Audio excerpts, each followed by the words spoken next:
The War on Terror, also known as the Global War on Terrorism, is a term which has been applied to an international military campaign that started after the 11th September 2001 terrorist attacks on the United States. This resulted in an international military campaign to eliminate al-Qaeda and other militant organizations. The United States and many other NATO and non-NATO nations such as Pakistan participate in the conflict. The phrase War on Terror was first used by U.S. President George W. Bush on September 20, 2001. The Bush administration and the Western media have since used the term to argue a global military, political, lawful, and conceptual struggle against both organizations designated as terrorist in nature and regimes accused of supporting them. It was originally used with a particular focus on Muslim countries associated with Islamic terrorism organizations, like al-Qaeda or like-minded organizations. Although the term is no longer officially used by the administration of U.S. President Barack Obama, it is still commonly used by politicians, in the media and in some official governmental aspects, as evident in the U.S. military's Global War on Terrorism Service Medal. Etymology. The phrase War on Terror has been used to specifically refer to the ongoing military campaign led by the US, UK and their allies against organizations and regimes identified by them as terrorist, and excludes other independent counter-terrorist operations and campaigns such as those by Russia and India. The conflict has also been referred to by names other than the War on Terror. It has also been known as World War III, World War IV, Bush's War on Terror, the Long War, the Global War of Terror, the War against al-Qaeda. History of the name. In 1984, the Reagan administration used the term war against terrorism as part of an effort to pass legislation that was designed to freeze assets of terrorist groups and marshal the forces of government against them. Author Shane Harris asserts this was a reaction to the 1983 Beirut barracks bombing. The concept of America at war with terrorism may have begun on September 11, 2001 when Tom Brokaw, having just witnessed the collapse of one of the towers of the World Trade Center, declared terrorists have declared war on America. On September 16, 2001, at Camp David, President George W. Bush used the phrase war on terrorism in an unscripted and controversial comment when he said, "This crusade this war on terrorism is going to take a while." Bush later apologized for this remark due to the negative connotations the term crusade has to people, for example of Muslim faith. The word crusade was not used again. On September 20, 2001, during a televised address to a joint session of Congress, Bush stated that, a war on terror begins with al-Qaeda, but it does not end there. It will not end until every terrorist group of global reach has been found, stopped and defeated. Bush did not say when he expected this would be achieved. In April 2007 the British government announced publicly that it was abandoning the use of the phrase war on terror as they found it to be less than helpful. This was explained more recently by Lady Eliza Manningham-Buller. In her 2011 Reith lecture, the former head of MI5 said that the 9/11 attacks were a crime, not an act of war. So I never felt it helpful to refer to a war on terror. U.S. President Barack Obama has rarely used the term, but in his inaugural address on January 20, 2009, he stated our nation is at war, against a far-reaching network of violence and hatred. In March 2009 the Defense Department officially changed the name of operations from Global War on Terror to Overseas Contingency Operation. In March 2009, the Obama administration requested that Pentagon staff members avoid use of the term, instead using Overseas Contingency Operation. Basic objectives of the Bush administration war on terror, such as targeting al-Qaeda and building international counter-terrorism alliances, remain in place. In December 2012, Jay Johnson, the General Counsel of the Department of Defense, stated that the military fight will be replaced by a law enforcement operation when speaking at Oxford University, predicting that al-Qaeda will be so weakened to be ineffective, and has been effectively destroyed, and thus the conflict will not be an armed conflict under international law. In May 2013, Obama stated that the goal is to dismantle specific networks of violent extremists that threaten America. which coincided with the U.S. Office of Management and Budget having changed the wording from overseas contingency operations to countering violent extremism in 2010. The rhetorical war on terror, because the actions involved in the war on terrorism are diffuse, and the criteria for inclusion are unclear, political theorist Richard Jackson has argued that the war on terrorism therefore, is simultaneously a set of actual practices wars, covert operations, agencies, and institutions and an accompanying series of assumptions, beliefs, justifications, and narrative it is an entire language or discourse. Jackson cites among many examples a statement by John Ashcroft that the attacks of September 11 drew a bright line of demarcation between the civil and the savage. Administration officials also described terrorists as hateful, treacherous, barbarous, mad, twisted, perverted, without faith, parasitical, inhuman, and, most commonly, evil. Americans, in contrast, were described as brave, loving, generous, strong, resourceful, heroic, and respectful of human rights. Both the term and the policies it denotes have been a source of ongoing controversy, as critics argue it has been used to justify unilateral preventive war, human rights abuses and other violations of international law. Precursor to the 9/11 attacks. The origins of al-Qaeda as a network inspiring terrorism around the world and training operatives can be traced to the Soviet war in Afghanistan. The United States, United Kingdom, Saudi Arabia, Pakistan, and the People's Republic of China supported the Islamist Mujahideen guerrillas against the military forces of the Soviet Union and the Democratic Republic of Afghanistan. In May 1996 the group World Islamic Front for Jihad against Jews and Crusaders, sponsored by Osama bin Laden, started forming a large base of operations in Afghanistan, where the Islamist extremist regime of the Taliban had seized power earlier in the year. In February 1998, Osama bin Laden signed a fatwa, as head of al-Qaeda, declaring war on the West and Israel. Later in May of that same year al-Qaeda released a video declaring war on the U.S. and the West. Following the bombings of U.S. embassies in Kenya and Tanzania, U.S. President Bill Clinton launched Operation Infinite Reach, a bombing campaign in Sudan and Afghanistan against targets the U.S. asserted were associated with GWOT, although others have questioned whether a pharmaceutical plant in Sudan was used as a chemical warfare plant.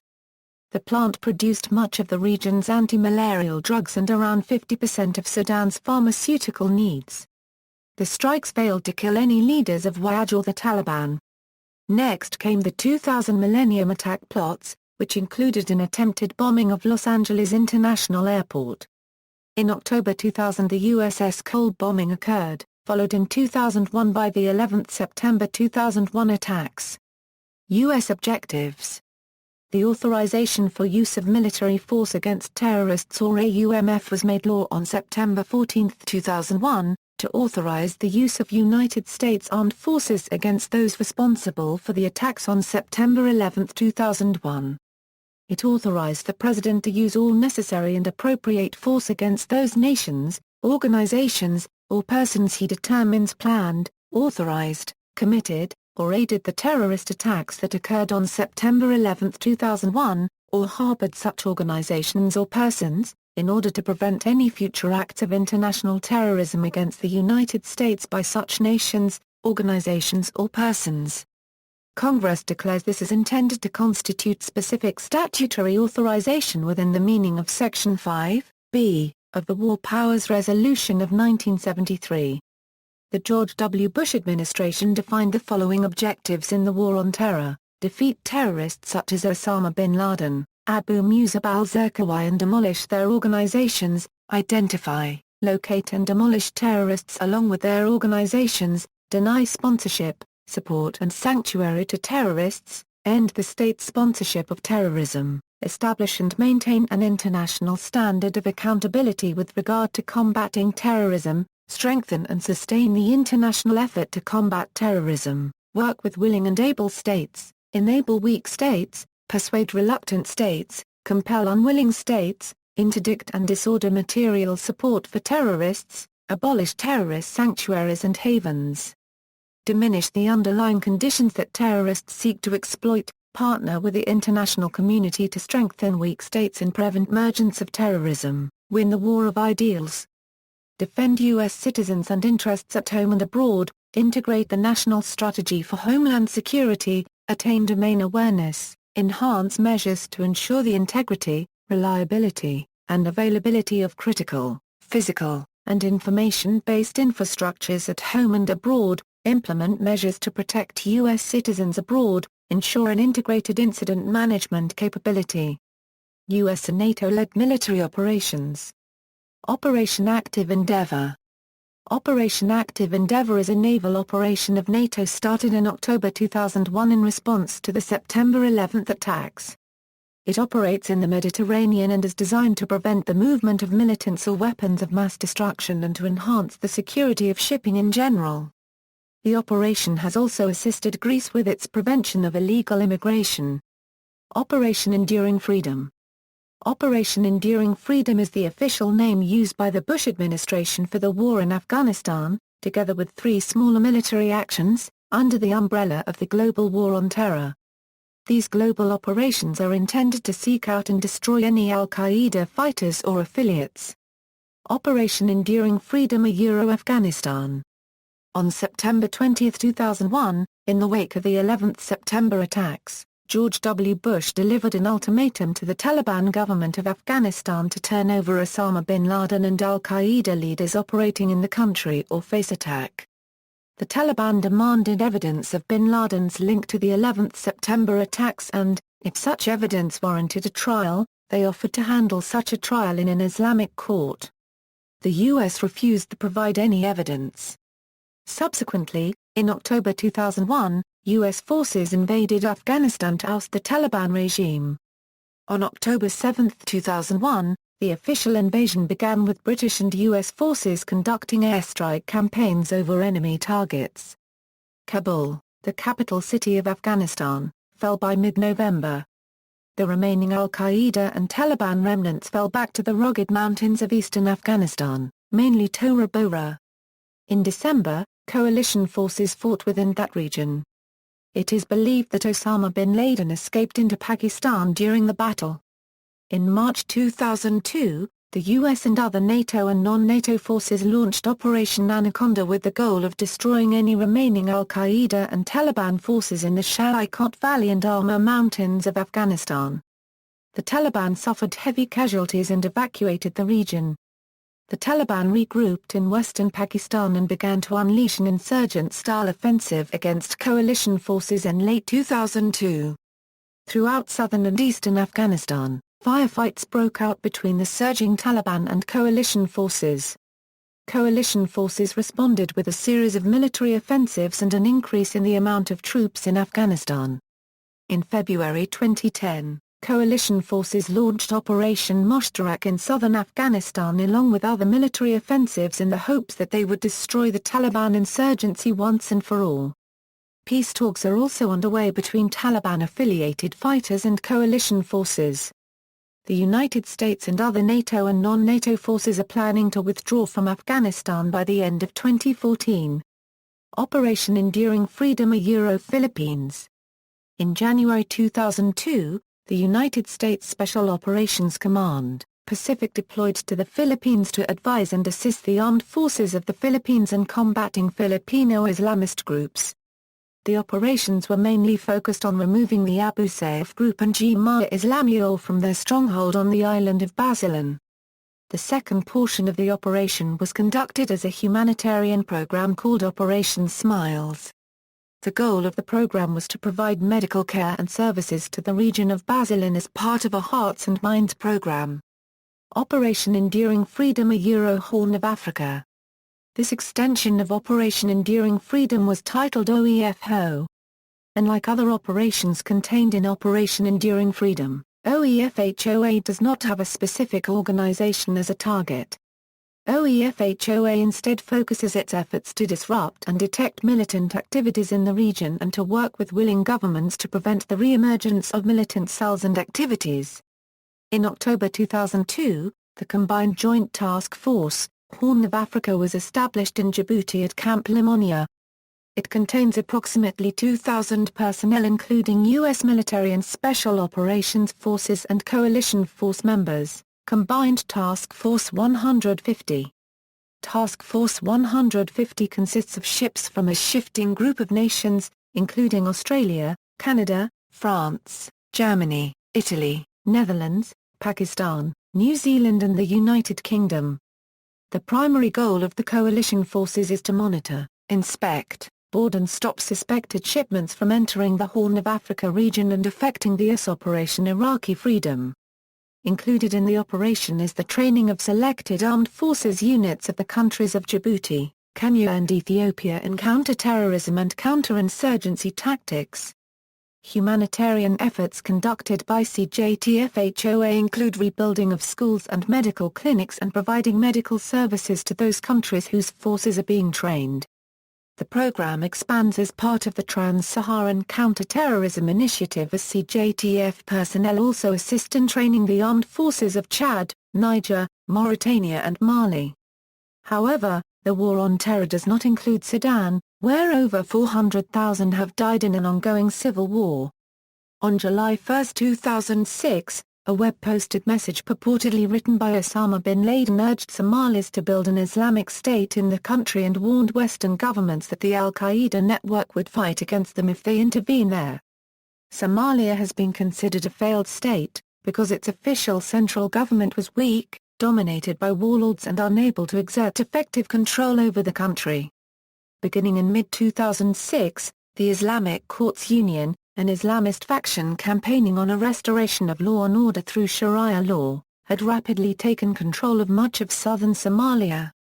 On December 14, 2006, the U.S. Assistant Secretary of State Danny Fraser claimed al-Qaeda cell operatives were controlling the Islamic Courts Union, a claim denied by the ICU. By late 2006, the UN-backed Transitional Federal Government of Somalia had seen its power effectively limited to Baidoa, while the Islamic Courts Union controlled the majority of southern Somalia, including the capital of Mogadishu. On December 20, 2006, the Islamic Courts Union launched an offensive on the government stronghold of Baidoa, and saw early gains before Ethiopia intervened in favor of the government. By December 26, the Islamic Courts Union retreated towards Mogadishu, before again retreating as TFG Ethiopian troops neared, leaving them to take Mogadishu with no resistance. The ICU then fled to Kismayo, where they fought Ethiopian TFG forces in the Battle of Jilib. The Prime Minister of Somalia claimed that 3 terror suspects from the 1998 United States Embassy bombings are being sheltered in Kismayo. On December 30, 2006, al-Qaeda deputy leader Ayman al-Zawahiri called upon Muslims worldwide to fight against Ethiopia and the TFG in Somalia. On January 8, 2007, the U.S. launched the Battle of Ras Kamboni by bombing Ras Kamboni using AC-130 gunships. On September 14, 2009, U.S. Special Forces killed 2 men and wounded and captured 2 others near the Somali village of Baror. Witnesses claimed that helicopters used for the operation launched from French-flagged warships, but that could not be confirmed. A Somali-based al-Qaeda-affiliated group, the Al-Shabaab, has confirmed the death of Sheikh Commander Salih Ali Salih Nabhan along with an unspecified number of militants. Nabhan, a Kenyan, was wanted in connection with the 2002 Mombasa attacks. Operation Enduring Freedom Trans-Sahara. Operation Enduring Freedom Trans-Sahara is the name of the military operation conducted by the U.S. and partner nations in the Sahara-Sahel region of Africa, consisting of counter-terrorism efforts in policing of arms and drug trafficking across Central Africa. The conflict in northern Mali began in January 2012 with radical Islamists advancing into northern Mali. The Malian government had a hard time maintaining full control over their country. The fledgling government requested support from the international community on combating the Islamic militants. In January 2013, France intervened on behalf of the Malian government's request and deployed troops into the region. They launched Operation Serval on January 11, 2013, with the hopes of dislodging the al-Qaeda-affiliated groups from northern Mali. Iraq. Iraq had been listed as a state sponsor of terrorism by the U.S. since 1990, when Saddam Hussein invaded Kuwait. Iraq had also been on the list from 1979 to 1982. It was removed so that the U.S. could provide material support to Iraq in its war with Iran. Hussein's regime has proven to be a problem for the UN and Iraq's neighbors due to its use of chemical weapons against Iranians and Kurds in the 1980s. Iraqi no-fly zones. After the 1991 Gulf War, the U.S. and its allies instituted and began patrolling Iraqi no-fly zones, to protect Iraq's Kurdish minority and Shia Arab population both of which suffered attacks from the Hussein regime before and after the Gulf War in Iraq's northern and southern regions, respectively. U.S. forces continued in combat zone deployments through November 1995 and launched Operation Desert Fox against Iraq in 1998 after it failed to meet U.S. demands of unconditional cooperation in weapons inspections. In the aftermath of Operation Desert Fox, during December 1998, Iraq announced that it would no longer respect the no-fly zones and resumed its attempts to shoot down U.S. aircraft. The weapons of mass destruction intelligence failure. Prior to Operation Desert Fox, U.S. President Bill Clinton predicted, and mark my words, he will develop weapons of mass destruction. He will deploy them, and he will use them. Clinton also declared a desire to remove Hussein from power and in the same speech said, "The hard fact is that so long as Saddam remains in power, he threatens the well-being of his people, the peace of his region, the security of the world." Bush later said that the biggest regret of his presidency was the intelligence failure in Iraq, while the Senate Intelligence Committee found in 2008 that his administration misrepresented the intelligence and the threat from Iraq. A key CIA informant in Iraq admitted that he lied about his allegations, then watched in shock as it was used to justify the war. Airstrikes by the British and US against Iraqi anti-aircraft and military targets continued over the next few years.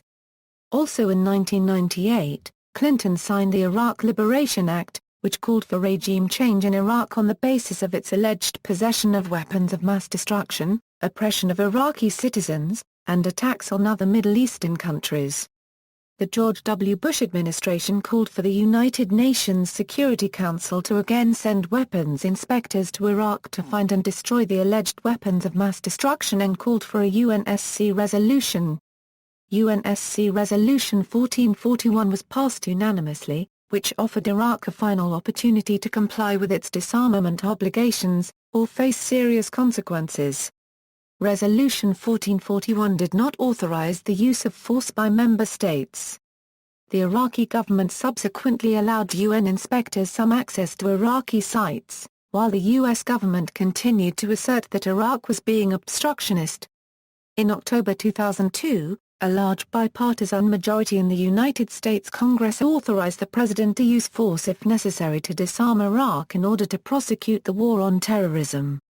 After failing to overcome opposition from France, Russia, and China against a UNSC resolution that would sanction the use of force against Iraq, and before the UN weapons inspectors had completed their inspections, the U.S. assembled a coalition of the willing composed of nations who pledged support for its policy of regime change in Iraq. However, during the lead-up to war in March 2003, United Nations Weapons Inspector Hans Blix had found no stockpiles of WMD and had made significant progress toward resolving open issues of disarmament, noting the proactive, but not always immediate Iraqi cooperation as called for by UN Security Council Resolution 1441. He concluded that it would take about months to resolve the key remaining disarmament tasks. The United States asserted this was a breach of Resolution 1441 but failed to convince the UN Security Council to pass a new resolution authorizing the use of force due to lack of evidence. Operation Iraqi Freedom. The Iraq War began in March 2003 with an air campaign, which was immediately followed by a US-led ground invasion. The Bush administration stated the invasion was the serious consequences spoken of in the UNSC Resolution 1441. The Bush administration also stated the Iraq War was part of the war on terror, something later questioned or contested. Baghdad, Iraq's capital city, fell in April 2003 and Saddam Hussein's government quickly dissolved. On May 1, 2003, Bush announced that major combat operations in Iraq had ended. However, an insurgency arose against the U.S.-led coalition and the newly developing Iraqi military and post-Saddam government. The insurgency, which included al-Qaeda-affiliated groups, led to far more coalition casualties than the invasion. Other elements of the insurgency were led by fugitive members of President Hussein's Ba'ath regime, which included Iraqi nationalists and pan-Arabists. Many insurgency leaders are Islamists and claim to be fighting a religious war to re-establish the Islamic Caliphate of centuries past. Iraq's former president, Saddam Hussein, was captured by U.S. forces in December 2003. He was executed in 2006. In 2004, the insurgent forces grew stronger. The U.S. conducted attacks on insurgent strongholds in cities like Najaf and Fallujah. In January 2007, President Bush presented a new strategy for Operation Iraqi Freedom based upon counterinsurgency theories and tactics developed by General David Petraeus. The Iraq War troop surge of 2007 was part of this new way forward, and, along with U.S. backing of Sunni groups it had previously sought to defeat, has been credited with a widely recognized dramatic decrease in violence by up to 80%. Operation New Dawn. The war entered a new phase on September 1, 2010, with the official end of U.S. combat operations. The last U.S. troops exited Iraq on December 18, 2011. Other military operations, fighting in Pakistan. Following the 11 September 2001 attacks, former President of Pakistan Pervez Musharraf sided with the U.S. against the Taliban government in Afghanistan after an ultimatum by former U.S. President George W. Bush. Musharraf agreed to give the U.S. the use of 3 air bases for Operation Enduring Freedom. United States Secretary of State Colin Powell and other U.S. administration officials met with Musharraf. On September 19, 2001, Musharraf addressed the people of Pakistan and stated that, while he opposed military tactics against the Taliban, Pakistan risked being endangered by an alliance of India and the U.S. if it did not cooperate. In 2006, Musharraf testified that this stance was pressured by threats from the U.S., and revealed in his memoirs that he had war-gamed the United States as an adversary and decided that it would end in a loss for Pakistan. On January 12, 2002, Musharraf gave a speech against Islamic extremism. He unequivocally condemned all acts of terrorism and pledged to combat Islamic extremism and lawlessness within Pakistan itself. He stated that his government was committed to rooting out extremism and made it clear that the banned militant organizations would not be allowed to resurface under any new name. He said, "The recent decision to ban extremist groups promoting militancy was taken in the national interest after thorough consultations. It was not taken under any foreign influence." In 2002, the Musharraf-led government took a firm stand against the jihadi organizations and groups promoting extremism, and arrested Maulana Masood Azhar, head of the Jaish-e-Mohammed, and Hafiz Muhammad Saeed, chief of the Lashkar-e-Taiba, and took dozens of activists into custody. An official ban was imposed on the groups on January 12. Later that year, the Saudi-born Zayn al-Abidin Mohammed Hussain Abu Zubaydah was arrested by Pakistani officials during a series of joint U.S.-Pakistan raids. Zubaydah is said to have been a high-ranking al-Qaeda official with the title of operations chief and in charge of running al-Qaeda training camps. Other prominent al-Qaeda members were arrested in the following 2 years, namely Ramzi bin al-Shaib, who is known to have been a financial backer of al-Qaeda operations, and Khalid Sheikh Mohammed, who at the time of his capture was the 3rd highest-ranking official in al-Qaeda and had been directly in charge of the planning for the 11 September attacks. In 2004, the Pakistan Army launched a campaign in the federally administered tribal areas of Pakistan's Waziristan region, sending in 80,000 troops. The goal of the conflict was to remove the al-Qaeda and Taliban forces in the region. After the fall of the Taliban regime, many members of the Taliban resistance fled to the northern border region of Afghanistan and Pakistan, where the Pakistani army has previously little control. With the logistics and air support of the United States, the Pakistani army captured or killed numerous al-Qaeda operatives such as Khalid Sheikh Mohammed, wanted for his involvement in the USS Cole bombing, the Bajinka plot, and the killing of Wall Street Journal reporter Daniel Pearl. The United States has carried out a campaign of drone attacks on targets all over the federally administered tribal areas. However, the Pakistani Taliban still operates there. To this day it's estimated that 15 U.S. soldiers were killed while fighting al-Qaeda and Taliban remnants in Pakistan since the War on Terror began.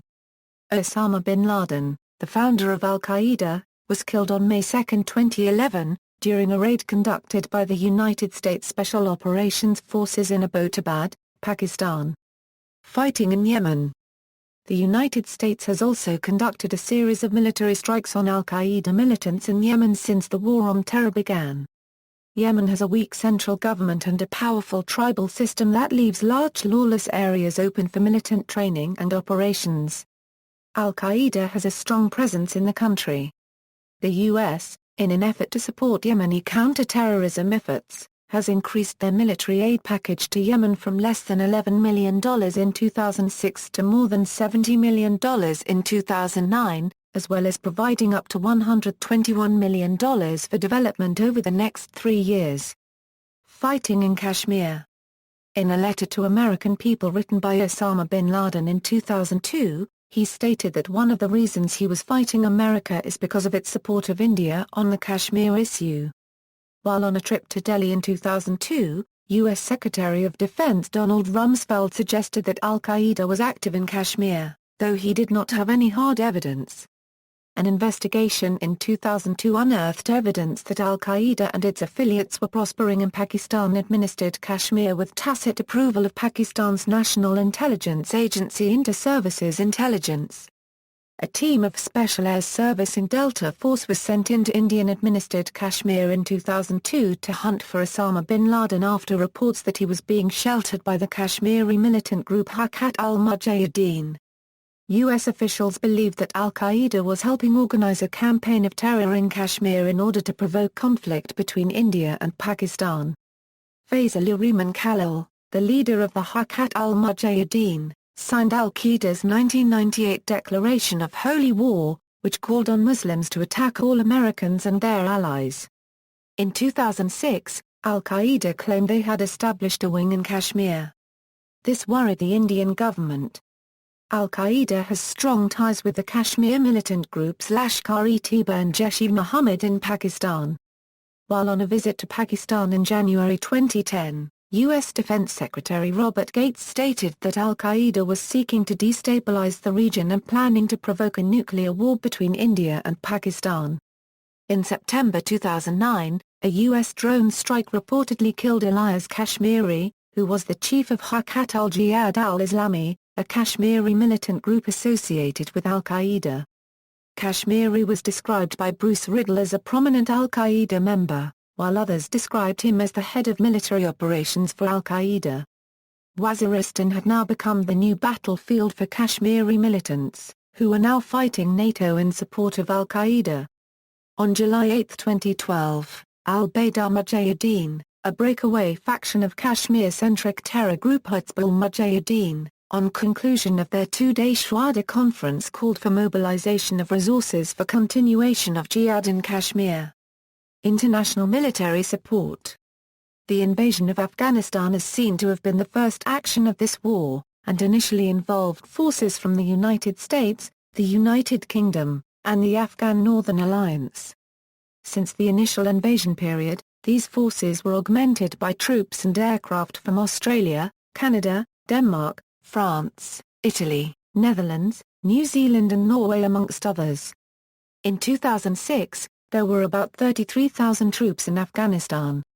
On September 12, 2001, less than 24 hours after the 11th September attacks in New York City and Washington, D.C., NATO invoked Article 5 of the North Atlantic Treaty and declared the attacks to be an attack against all 19 NATO member countries. Australian Prime Minister John Howard also declared that Australia would invoke the ANZ-US Treaty along similar lines.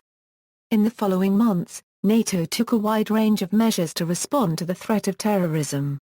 On November 22, 2002, the member states of the Euro-Atlantic Partnership Council decided on a partnership action plan against terrorism, which explicitly states, EAPC states are committed to the protection and promotion of fundamental freedoms and human rights, as well as the rule of law, in combating terrorism.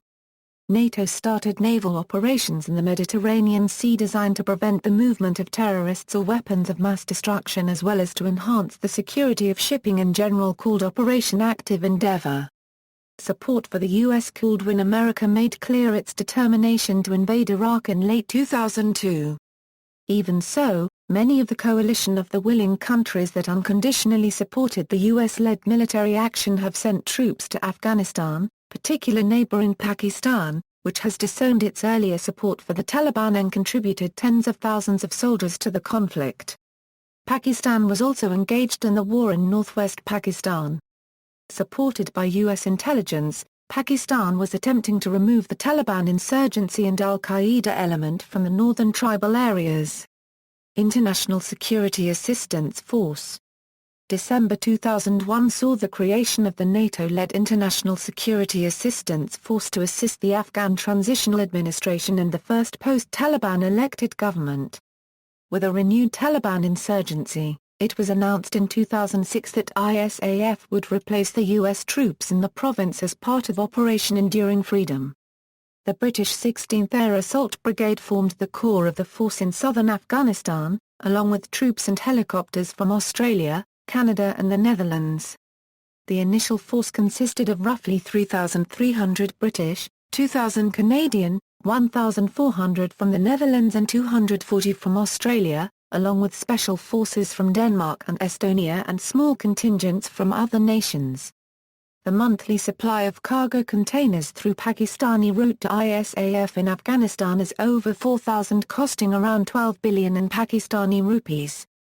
Al-Qaeda attacks and failed plots since 9/11. Since 9/11, Al-Qaeda and other affiliated radical Islamist groups have executed attacks in several parts of the world where the conflict is not taking place. Whereas countries like Pakistan have suffered hundreds of attacks, killing tens of thousands and displacing many more. The 2002 Bali bombings in Indonesia were committed by various members of Jemaah Islamiyah, an organization linked to Al-Qaeda. The 2003 Casablanca bombings were carried out by Salafiyah Jihadiyah, an Al-Qaeda affiliate. After the 2003 Istanbul bombings, Turkey charged 74 people with involvement, including Syrian Al-Qaeda member Loai al-Suqar. The 2004 Madrid train bombings in Spain were inspired by Al-Qaeda, though no direct involvement has been established.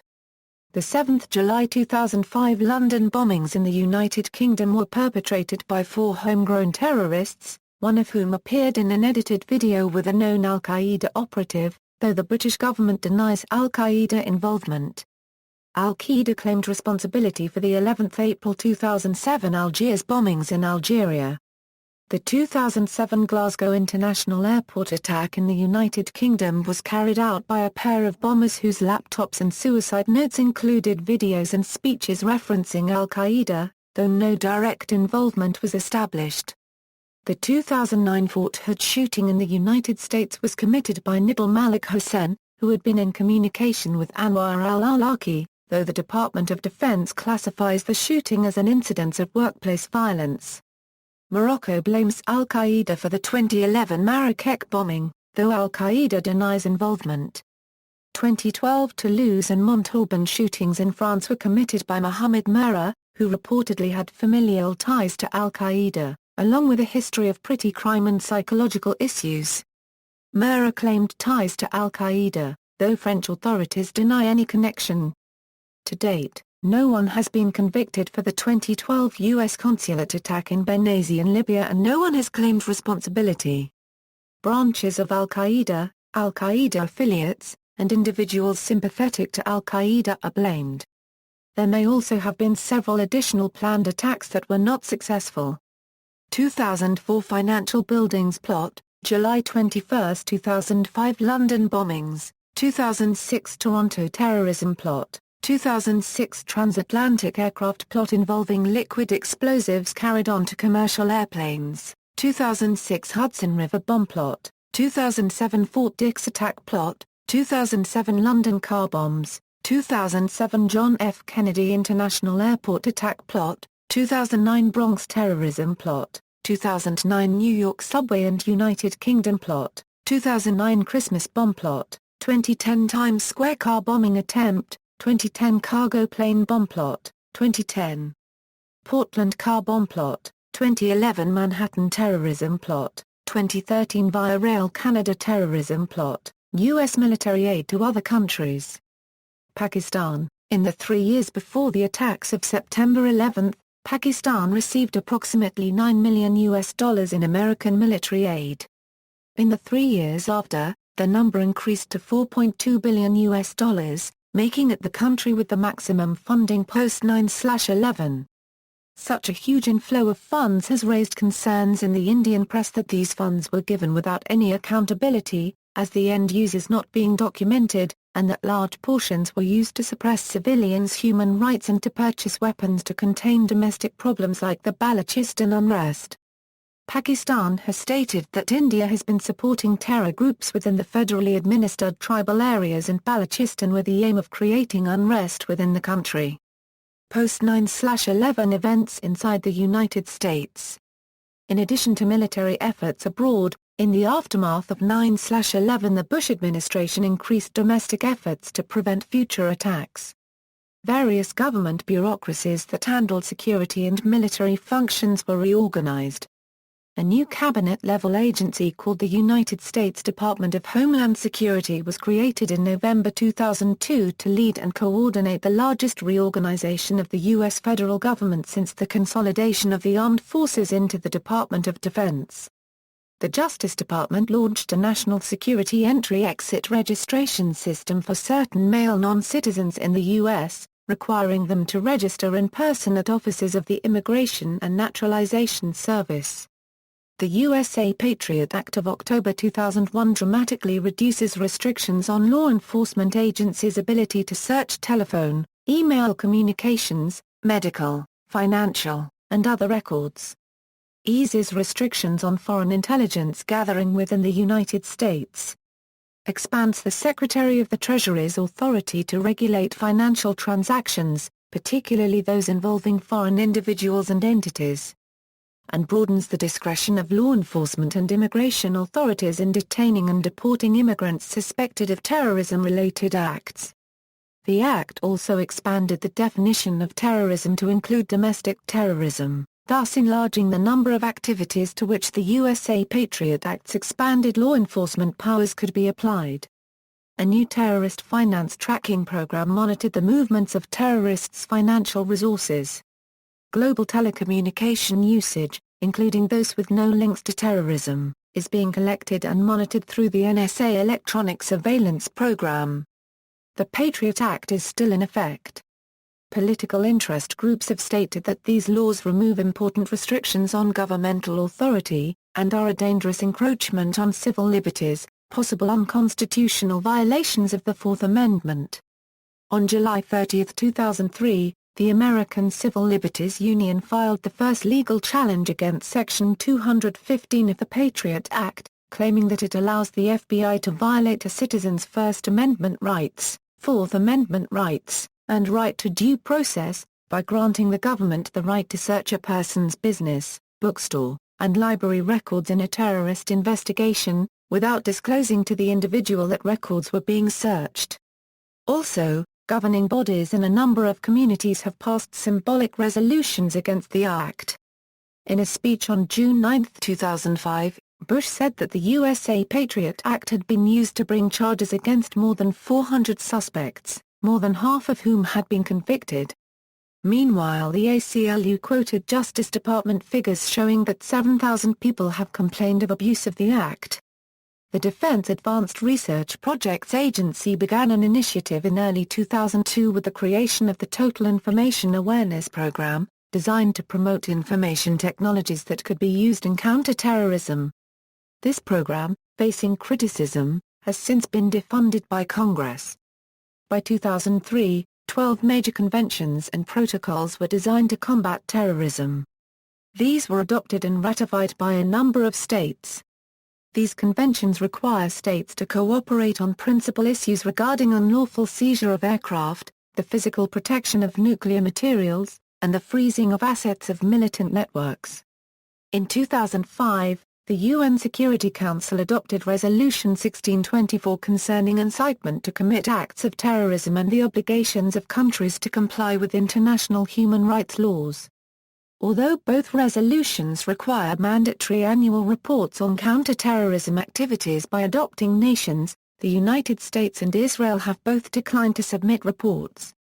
In the same year, the United States Department of Defense and the chairman of the Joint Chiefs of Staff issued a planning document, by the name National Military Strategic Plan for the War on Terrorism, which stated that it constituted the comprehensive military plan to prosecute the global war on terror for the armed forces of the United States, including the findings and recommendations of the 9/11 Commission and a rigorous examination with the Department of Defense. On January 9, 2007, the House of Representatives passed a bill, by a vote of 299-128, enacting many of the recommendations of the 9/11 Commission. The bill passed in the U.S. Senate, by a vote of 60-38, on March 13, 2007, and it was signed into law on August 3, 2007 by President Bush. It became Public Law 110-53.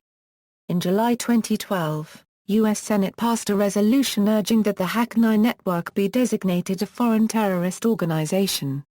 The Office of Strategic Influence was secretly created after 9/11 for the purpose of coordinating propaganda efforts, but was closed soon after being discovered.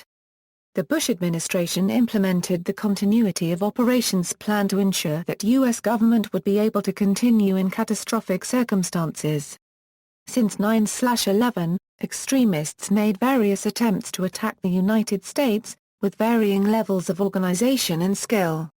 For example, vigilant passengers aboard a transatlantic flight prevented Richard Reed, in 2001, and Umar Farouk Abu-Muttalib, in 2009, from detonating an explosive device.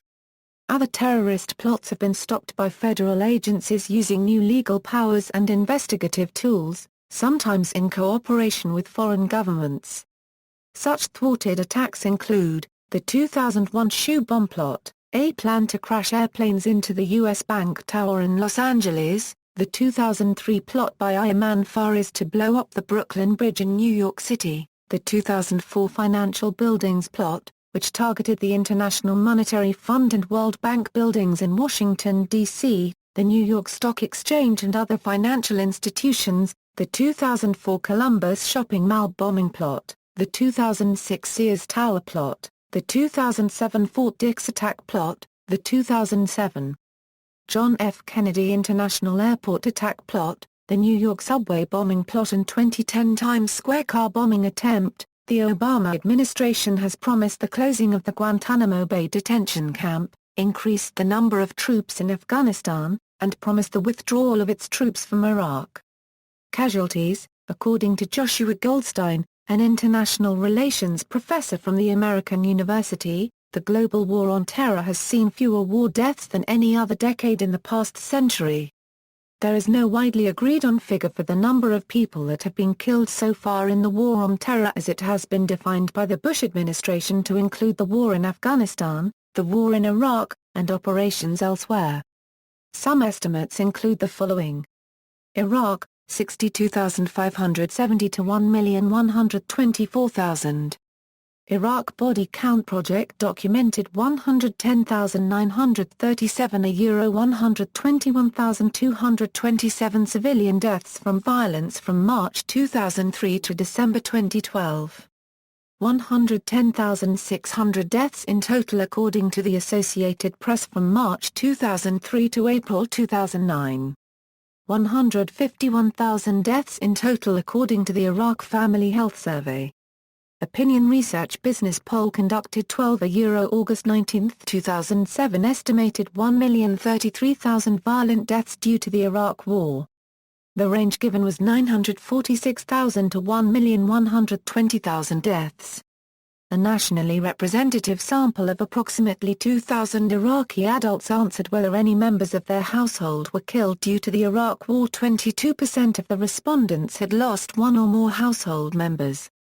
ORB reported that 48% died from a gunshot wound, 20% from the impact of a car bomb, 9% from aerial bombardment, 6% as a result of an accident and 6% from another blast ordnance. Between 392,979 and 942,636 estimated Iraqi, civilian and combatant, according to the Second Lancet Survey of Mortality. A minimum of 62,570 civilian deaths reported in the mass media up to April 28, 2007 according to Iraq Body Count Project. 4,409 U.S. military dead, and 31,926 wounded in action during Operation Iraqi Freedom. 66 U.S. military dead, and 295 wounded in action during Operation New Dawn. Afghanistan, between 10,960 and 49,600. 16,725 euro 19,013 civilians killed according to Cost of War Project from 2001 to 2013. According to Mark W. Herold's extensive database, between 3,100 and 3,600 civilians were directly killed by U.S. Operation Enduring Freedom bombing and Special Forces attacks between October 7, 2001 and June 3, 2003. This estimate counts only impact deaths deaths that occurred in the immediate aftermath of an explosion or shooting and does not count deaths that occurred later as a result of injuries sustained, or deaths that occurred as an indirect consequence of the U.S. airstrikes and invasion. In an opinion article published in August 2002 in the magazine The Weekly Standard, Joshua Murayevchik of the American Enterprise Institute, questioned Professor Herold's study entirely on the basis of one single incident that involved 93 deaths. He did not provide any estimate his own. In a pair of January 2002 studies, Carl Canetta of the Project on Defense Alternatives estimates that at least 4,200 4,500 civilians were killed by mid-January 2002 as a result of the war and coalition airstrikes, both directly as casualties of the aerial bombing campaign, and indirectly in the resulting humanitarian crisis. His first study, Operation Enduring Freedom, Why a Higher Rate of Civilian Bombing Casualties, released January 18, 2002, estimates that, at the low end, at least 1,300 civilians were directly killed in the aerial bombing campaign in just the 3 months between October 7, 2001 to January 1, 2002. The author found it impossible to provide an upper-end estimate to direct civilian casualties from the Operation Enduring Freedom bombing campaign that he noted as having an increased use of cluster bombs. In this lower-end estimate, only Western press sources were used for hard numbers, while heavy reduction factors were applied to Afghan government reports so that their estimates were reduced by as much as 75%. In his companion study, Strange Victory, a critical appraisal of Operation Enduring Freedom and the Afghanistan War, released January 30, 2002, Canetta estimates that at least 3,200 more Afghans died by mid-January 2002, of starvation, exposure, associated illnesses, or injury sustained while in flight from war zones, as a result of the war and coalition airstrikes. In similar numbers, a Los Angeles Times review of U.S., British, and Pakistani newspapers and international wire services found that between 1,067 and 1,201 direct civilian deaths were reported by those news organizations during the 5 months from October 7, 2001 to February 28, 2002. This review excluded all civilian deaths in Afghanistan that did not get reported by U.S., British, or Pakistani news, excluded 497 deaths that did get reported in U.S., British, and Pakistani news but that were not specifically identified as civilian or military, and excluded 754 civilian deaths that were reported by the Taliban but not independently confirmed. According to Jonathan Steele of The Guardian, between 20,000 and 49,600 people may have died of the consequences of the invasion by the spring of 2002. 2,046 U.S. military dead, and 18,201 wounded in action. Pakistan. Between 1467 and 2334 people were killed in U.S. drone attacks as of May 6, 2011. Tens of thousands have been killed by terrorist attacks, millions displaced. Somalia, 7,000 plus. In December 2007, the Elman Peace and Human Rights Organization said it had verified 6,500 civilian deaths, 8,516 people wounded, and 1.5 million displaced from homes in Mogadishu alone during the year 2007. USA. June 1, 2009, Private William Andrew Long was shot and killed by Abdullah Kim Muhammad, while outside a recruiting facility in Little Rock, AR. On November 5, 2009, Nidal Malik Hassan shot and killed 13 people and wounded more than 30 others in Fort Hood, Texas. Total American casualties from the War on Terror. This includes fighting throughout the world. The United States Department of Veterans Affairs has diagnosed more than 200,000 American veterans with PTSD since 2001. Yemen. Costs. A March 2011 congressional report estimated spending related to the war through fiscal year 2011 at $1.2 trillion, and that spending through 2021 assuming a reduction to 45,000 troops would be $1.8 trillion. A June 2011 academic report covering additional areas of spending related to the war estimated it through 2011 at $2.7 trillion, and long-term spending at $5.4 trillion including interest. Final phase of war. Analysts describe an unofficial end to the war on terror with Presidente unregistered trademark S. Obama speech of May 23, 2013. Eugene Robinson, of The Washington Post, interprets that speech as close to a mission accomplished declaration that prudent politics will allow. The president said that low-grade terror will continue but we need not rise to the level that we saw on the eve of September 11. Republicans reject the Presidente unregistered trademark S proposals to end measures taken in the name of the war on terror and counter that it is too soon to argue that al-Qaeda is quote on the run. Peter Bayinart, writing a month after the Presidente unregistered trademark S speech, declares that most Americans accept that the war on terror has ended. Peter Bergen, CNN's national security analyst, explains that President Obama intends to end a seemingly endless war by entering a wind-down phase. Criticism. Criticism of the war on terror addresses the issues, morality, efficiency, economics, and other questions surrounding the war on terror and made against the phrase itself, calling it a misnomer. The notion of a war against terrorism has proven highly contentious, with critics charging that it has been exploited by participating governments to pursue long-standing policy/military objectives, reduce civil liberties, and infringe upon human rights. It is argued that the term war is not appropriate in this context, since there is no identifiable enemy, and that it is unlikely international terrorism can be brought to an end by military means. Other critics, such as Francis Fukuyama, note that terrorism is not an enemy, but a tactic. Calling it a war on terror obscures differences between conflicts such as anti-occupation insurgents and international mujahideen. With a military presence in Iraq and Afghanistan and its associated collateral damage, Shirley Williams maintains this increases resentment and terrorist threats against the West. There is also perceived U.S. hypocrisy, media-induced hysteria, and that differences in foreign and security policy have damaged America's image in most of the world. See also. Notes. References. Bibliography. Jackson, Richard. Writing the War on Terrorism, Language, Politics and Counter-Terrorism. Manchester and New York, Manchester University Press, 2005. ISBN 0719071216.